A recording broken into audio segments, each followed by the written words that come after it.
Good Erev Shabbos, everyone. I hope everyone had a wonderful week.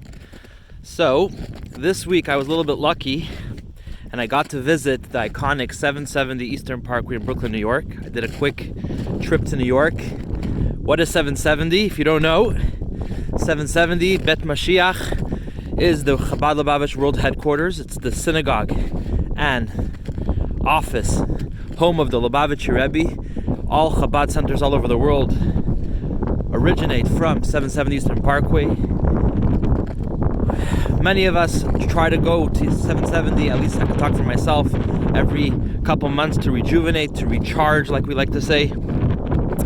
And it was a very special experience right before Purim, just under a month before Purim. So, many people ask me, Rabbi, what's the difference between a rabbi and a rebbe? Many people saw the many pictures I have in my house of the Lubavitcher Rebbe.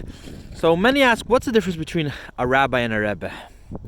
So let me share a story with a thought on this week's Parsha to explain it. Rabbi Joseph Soloveitchik was the dean of Yeshiva University in New York, originated from Europe, very well famous rabbi, modern Orthodox rabbi. He actually was close with the Lubavitcher Rebbe. They studied together in 1920 in Berlin University. And he shared a very special bond with the Lubavitcher Rebbe. He wasn't a Chabadnik, but he had a lot of respect for the Rebbe. On the 30th anniversary of the day when the Lubavitcher Rebbe took on the leadership, he visited Crown Heights, Brooklyn, and partook in one of the Lubavitcher Rebbe's Farbrengen gathering, Hasidic gathering, in honor of this special 30th anniversary occasion.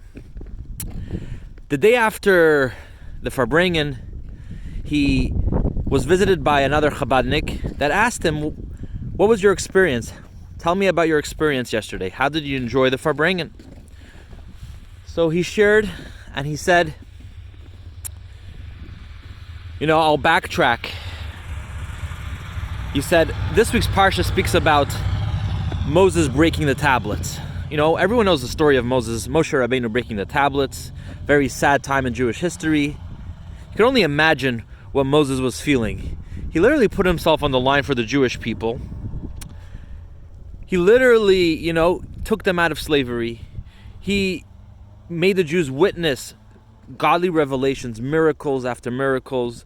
The Jewish people received the 10 Commandments. They witnessed God giving them the 10 Commandments by the Mount Sinai.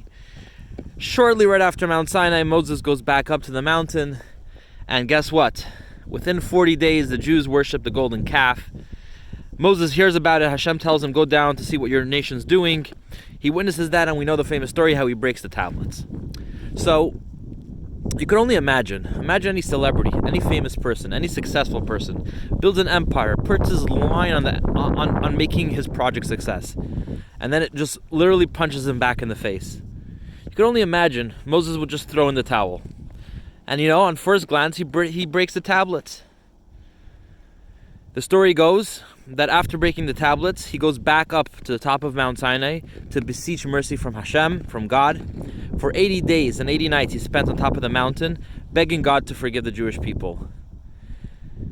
Eventually causing that God forgives the Jewish people. But he literally drives Hashem crazy to the extent Hashem tells him, stop asking me for forgiveness, stop it. Hashem told him, listen, I will destroy the Jewish people, I'm sick of them, they're terrible to me, look what I did to them, look what they do back to me. I will make you into a new nation.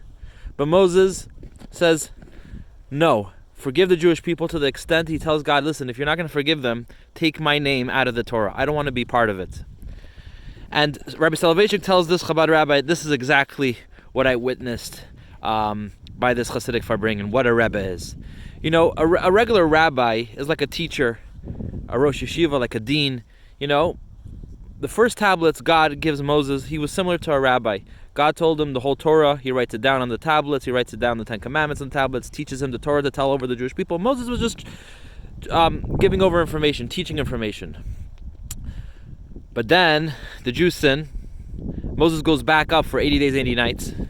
And we know that after he came back the second time, his face shone. It was shining. The Jews couldn't look at Moses' face anymore. His skin on his face was literally bright. In Hebrew, they use the word karneh, which in English, literal translation means horns. And that's actually where many people get the myth that Jews have horns. Either way, Moses' face didn't have horns, his face shone. And the reason why it shone specifically after this incident is because Moses, after spending 80 days, 80 nights, the second time around, he wasn't like a teacher anymore.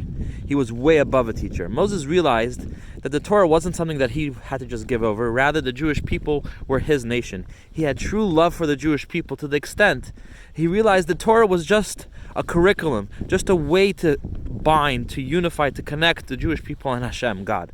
And if Hashem was going to throw in the towel, Hashem was going to get rid of the Jewish people, then the Torah is worthless. So I'll tell God, listen, take me out of the Torah. The Torah is just a tool to unify God and the Jewish people. And that's the difference between a Rebbe. A Rebbe has the ability to witness, to take the Torah, not just teach over the Torah, but rather connect the Jewish person to Hashem and see the specialty, the unity that every single Jewish person has to Hashem and to his people. So I wanted to wish you a good Shabbos, everyone. Hope to see you in Shul this week. Regards from Lake Simcoe. Shabbat Shalom.